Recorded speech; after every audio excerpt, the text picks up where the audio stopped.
কি পরিমাণ ধোঁয়ারে বা এই জায়গায় থাকা, মানুষ মরবো যদি কেউ বাইরে থেকে থাকে। আমাদের এদিকে এত মশা, আমরা যে এলাকাটাতে থাকি এর জন্য মশার ওষুধ দিতেছে স্প্রে।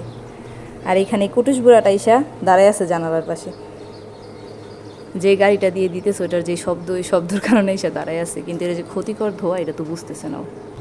এই বাচ্চারা এই মশার ওষুধের মধ্যে কি করতেছে আল্লাহ। আবার আসতেছে, আবার আসতেছে, আবার আসতেছে। এগুলো না পেটে গেলে অসুখ হবে। আমার ছেলেটারে বুঝাইতে পারি না, এটাই নাও রাখতে পারি না। এই যে সে জানালা দিয়ে চুপি মারতেছে, ফুসকি পারতেছে। এই কি নাই, এই আব্বু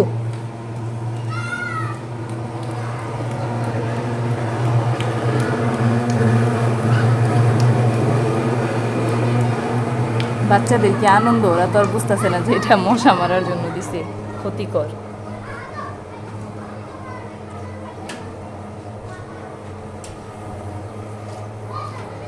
কি অবস্থা।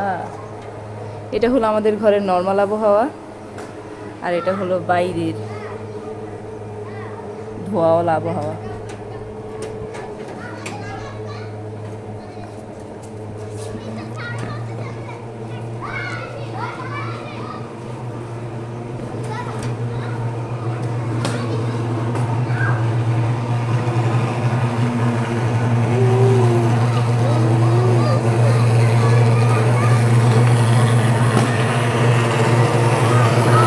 ওই যে লোকটা মশা ধোয়া দিতেছে,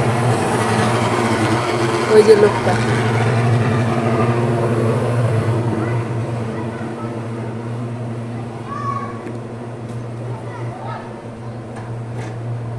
খাবার নিয়ে আসি নাই, খুঁজলে হবে।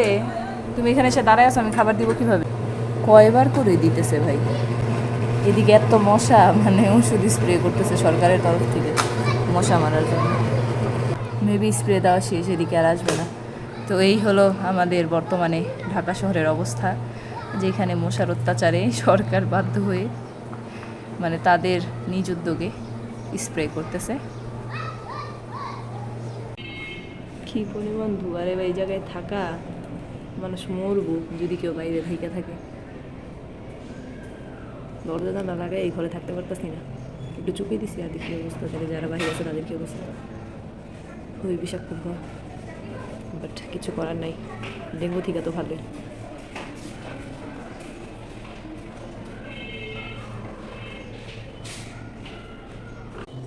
বাহিরে ধোয়া আর খালি ধোয়া, মানুষ বাহিরে কি করতেছে এই ধোয়ার মধ্যে? কি বাহিরে থাকা যায়?